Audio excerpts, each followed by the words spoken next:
दरम्यान मालेगावमधल्या शेतकरी कुटुंबातल्या एका तरुणानं आम्हाला कर्जमाफी नको पण उत्पादन किमतीवरती आधारित भाव द्या आणि वीज पाणी नीट पुरवा अशी हाक सरकारला दिली आहे। माझं नाव प्रशांत पवार, मी प्रॉपर मालेगावचा आहे आणि सध्या नाशिकमध्ये जॉब करतो।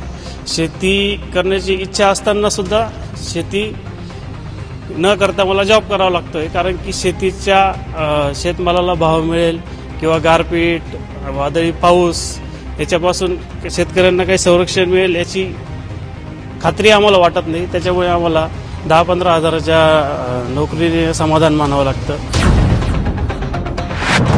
तुम्ही शेतकऱ्यांना कर्जमाफी देऊ नका मुख्यमंत्री साहेब, पण मग कर्जमाफी न देता शेतकऱ्यांच्या मालाला हमी भाव मिळेल याची हमी तुम्ही घेणार आहात का आणि त्याच्यासाठी तुम्ही काय करणार आहात?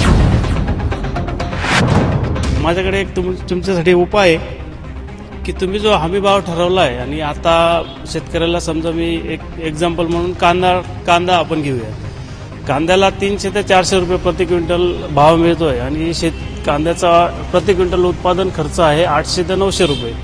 तर शेतकऱ्याला हा 600 ते 700 रुपयाचा फरक तुम्ही देणार आहात का? जेव्हापासून तुमचं सरकार आलं 2 ते 2.5 वर्ष झाले त्या दिवसापासून कांदा 200 ते 400 रुपये क्विंटल मागे विकला जातोय।